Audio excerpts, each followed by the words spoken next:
Magandang araw mga kaibigan. Sa ngayon po, nakarating na ang Pangulong Duterte sa Netherlands. Bago siya lumapag, yung kanyang eroplano sa Netherlands, nagbigay siya ng mensahe para sa taong bayan, lalo na sa mga tao na naniniwala at nagmamahal sa kanya. So, basahin ko lang ang kanyang mensahe. Napakahalaga ito na paniwalaan natin siya, sundin natin siya. Basahin ko. Post ito ng DZAR 4 hours ago. Okay ako. Do not worry. And I think it has something to do with law and order noon. At sinasabi ko naman sa mga pulis at military na magtrabaho kayo at ako ang managot. So, ito na nga. For all of the whatever happened in the past, ako na yung nag-prompt sa ating law enforcement pati military. Sinabihan ko na, I will protect you and ako ang managot sa lahat. This will be a long legal proceedings, but I say to you, I will continue to serve the country.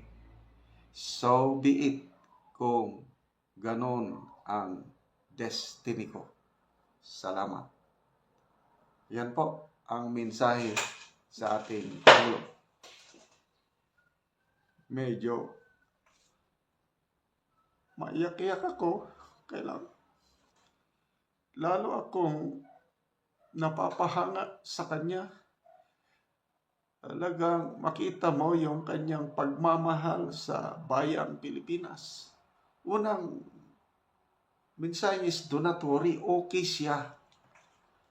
Alam ko, parehas ko maraming nalulungkot, naawa, at kung ano ang damdamin. But please, let us be calm, Huwag nating pairalin ang ating mga emosyon. Lalo na yung nagbabalak kung anong binabalak na masama.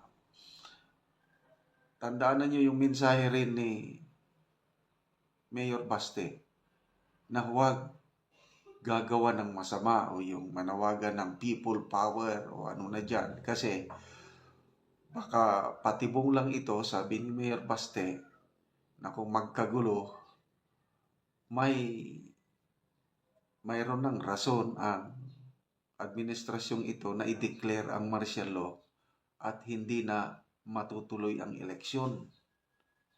Sabi ni Mayor Baste, ilabas nyo na lang ang galit nyo panahon sa eleksyon, panahon sa gamit lang, ballpen o lang, sa balota, doon. Kaya huminahon po tayo. Ako naniniwala ako na kaya ito ni Pangulong Duterte. Naintindihan ko po ang inyong nararamdaman. Kasi ako, ganun din yung awa. Parang hindi ako makatulog. Kailang nilalabanan ko yung ganun. So, ibigay na lang po natin ito sa Panginoon. God is in control. Meron pong salita ng Panginoon sa Biblia, do not worry. Can you add your life by worrying? Do not worry about tomorrow. It's a command ng Panginoon na do not worry. So, although ang context sa sinasabi ng Panginoon is about clothing, about food, about health, yung needs of this life, yun ang context. But in the same manner, itong political situation sa bansa natin ngayon, Huwag niyong pabayaan na ma-stress kayo, lalo na mga kapwa ko, senior citizens. It's bad for our health yung na-stress kayo, nagwo-worry para kay Pangulong Duterte. Hindi yun makakatulong sa kanya. Ang makakatulong po is your prayer. Just continue praying, believing that God is in control. Romans 8:28, anong sabi doon? For all things work together for good to those who love God, to those who are called according to His purpose. It's God's will na nagpresidente si Tatay Digong at ginawa niya yung dapat niyang gawin. At naranasan natin yung katahimikan. Hindi naman perfect society ang bansa nung siya presidente, but naramdaman natin yung ganda ng sitwasyon nung kapanahonan niya. So, ngayon is nandyan na siya. It's destiny, sabi niya eh. So be it.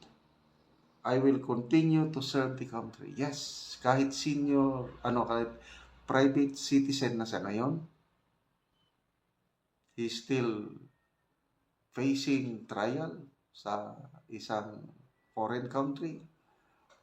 Ako hindi ko inaakala na mangyayari ito eh. But ito na, nangyari na. So acceptance, tanggapin na lang po natin. Tanggapin na lang po natin na inalaw ito ng Diyos dahil meron po siyang purpose. Kung ano yung purpose na yun ang tanong natin. Lord, what is your purpose? Show us. And may your will be done. Yes, God is in control. So, ulitin ko, huwag tayong gagawa ng marahas, huwag tayong mag-isip ng kung ano-ano dyan. Let's be law-abiding citizens, believing in justice. God is the ultimate judge. Okay? So kung ano ang kahinatnan nitong trial ni Tatay Digong, let's just trust ang legal proceedings. Abogado naman siya eh. Nandun na sina BP Sara. Papunta pa, parang Dubai pa. Nandun ng mga lawyers niya. So, relax lang po. Salamat, Tatay Digong. Mahal na mahal ka namin. So, mga kaibigan, salamat sa inyong palaging panonood sa ating channel. Nakakatulong kayo ng malaki sa tribong Talaandig ng Bukidnon. Dahil ang income ng channel na ito is tinutulong natin sa tribo. Namimigay tayo ng yero at pako para ma-repair ang sira-sirang bahay ng Talaandig. Panoorin nyo ang video na ito. Kabalikat kayo pagtulong sa tribo. Ituloy nyo lang panonood na hindi nag-skip ng ads. Karon naami diri sa Masimag, Barangay Tagbak, Bukidnon. So mao na ni ang ikaapat nga balay sa Masimag ang akong bisitahon. Ayo. Oh, dayon, sa aming balay nga, busot, Oo, maayong hapon. ngapon sad. Oo. Mao na ni ang bolsot nimo nga balay.